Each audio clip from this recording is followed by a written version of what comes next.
What's good, Spec Nations? Empyre Comic back with a new video, back with a new haul. In this haul, I'm going to show you the books I picked up for New Comic Book Day, May 24th. I know I usually put my video the day before, but my LCS didn't get their Marvel shipment. So I spent the last 2 days going around to different comic shops trying to pick up all the books I wanted. And now that I got them, I figured I'd do a quick little video and show you what I picked up. But before we get into the books, if you like hunting for low budget keys, weekly comic book hauls, CGC unboxings, and New Comic Book Day spec buys, click subscribe, smash that like button, and hit the notification bell so you don't miss any of my videos. Alright, with that out of the way, I'm just going to jump into the books. This is probably my lightest haul of the last few weeks. But I'll tell you one thing, since Dawn of DC, I've been picking up more DC books. I've been reading more DC books, and I've been reading less Marvel books, and I'm dropping a lot of them. The only Marvel books I'm really enjoying off the top of my head is Punisher, Daredevil, and Moon Knight. Alright, let's just jump into it. I always go to the independents first. I picked up Indigo Children issue 3 by Empyre and Alex Diato. I just recently read the first issue and I really enjoyed it, so I made sure to pick up issue 2 before and issue 3 I want to catch up in this week. Alright, then I picked up The Ambassadors issue 5. Yeah, 5 by Mark Millar. I really wasn't going to pick this up. I had the first issue and I was going to put it away. And then I was talking to my buddy over on Instagram, Bad Boy Nerd. If you're not following him on Instagram, definitely give him a follow. We were talking about this book, and I went out there hunting for the first few issues for us. I went to 4 different shops this week, and all they had was the second printings or the special editions or whatever they were. And if you know anything about the comic shops around me, they usually have a lot of copies left over, so that says something. But I recently just read issue 1. I thought it was dope, so I was like, okay, I gotta get the rest of them. I got issue 5. I'm gonna have to get issue 2, 3, and 4 online. Maybe pay a little bit extra, but I think it might be worth it. Alright, the next one I got, I'm really digging this. This is Action Comics 1055 by Philip Kennedy Johnson and art by Rafael Sandoval. In this issue, you basically got the reign of Superman reunited again. The whole death of Superman, funeral for a friend, reign of Superman, that whole thing, that was a big part of my comic book life in the 90s. But when they did the reign of Superman, I was so into it, trying to figure out which one was maybe the real Superman or not. Bro, you just had to be there if you wasn't there. But seeing them all here, it's just total nostalgic. I love it.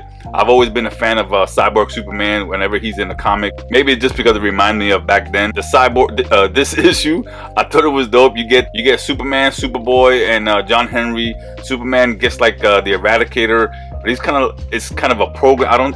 But it's not the original Eradicator. They go out looking for the Cyborg Superman because they realize he's returned. He's kidnapped Metallo, I never know how to say his name right, sister. So he's helping the Superman. But it looks like it's all going to kick off in the next issue. If you're not reading Dawn of DC's new take on Superman and the Superman family, you're missing out, man. I've become a big fan. And I had to pick up this variant by Rafael Sandoval with the 4 Superman right there. That's dope. Oh, look right there. You can see how the Eradicator, he's kind of like a hologram, a computer program or whatnot. Not a hologram because he's actually there, but it's weird. Then I picked up Nightwing 104 by Tom Taylor and Travis Moore. It picks up right where it left off. Nightwing with being Superwing with new superpowers. He's given superpowers like Superman for like 2 hours. So he goes around trying to do the most he can in those 2 hours. He goes hangs out with the Flash. He hangs out with Superman. Then he goes back to help the Titans defeat Neuron. Overall, it's a pretty dope issue, man. I'm digging Nightwing. Alright, this is another DC book that I picked up, City Boy issue 1 by Greg Pak and Ming Yang Yu. I'm sorry if I mispronounced that. This is a new Korean superhero named City Boy, Cameron King. I dug it, man. I really like this. This isn't his first appearance. He had his first appearance in the Wildstorm 30th anniversary special. But this basically gives you his origin, how he got his powers, and what's going on with him. I'm definitely going to pick up issue 2 and see what happens next. And because I enjoy City Boy, when I was out there looking for the rest of the Marvel books, I picked up The Vigil by Ron V. I know it's part of the We Are Legends, whatever that is, but I figured I'd give it a shot. I haven't read it yet, but if it's anything like City Boy, I'm going to enjoy it. And this one here is a cover by for me, a beautiful cover. It's Harley Quinn issue 30 by Jenny Frison. Check out that cover. Let's see if I can get the glare out of there. That's a dope cover. And while I was out, I saw this out here. I had to pick it up. Batman 131, the second print. This is the first appearance of Red Hood. I really believe that he's going to be something big in this year or next year with Robin, with Batman. If you guys watch my other videos, I've picked up a few copies of his first appearance. This is the second printing I got with him. It's kind of one of those design variants.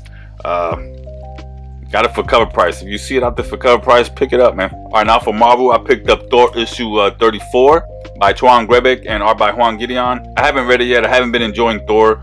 This one looks like it might be good. You got Doom and Thanos on the cover here. Probably one of the last ones I read, to be honest. And then we have Extreme Venomverse issue 2 by Al Ewing and a bunch of other writers. I said I was going to pick these up, but I wanted to pick it up for the Black Cat Venom. So I got it for that. All right, the next for Marvel, we got Fury issue 1 by Al Ewing. I heard a lot was going on in this, and a few friends of mine that read it said it was okay. They enjoyed it.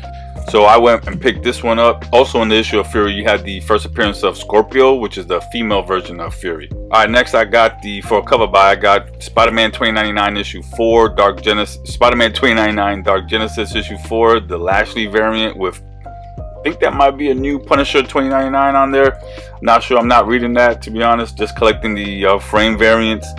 And then I have the art journal for Storm issue 1. Beautiful cover of the goddess Storm right there. This is basically one of those stories that take place in the past when Storm was in charge of the Brotherhood of Mutants with the Mohawk and everything. But the next one I got is a facsimile for Iron Man issue 1. I love my facsimiles. Now I get to read Iron Man issue 1. And while I was out there, I got the Avengers one from last week that I was missing out on. Well, alright guys, that's all the books I have for this haul. Thanks for sticking to the end of the video. I still have the mystery boxes for sale. I'll pin the link in the comments below. And until next time, keep specking. Later.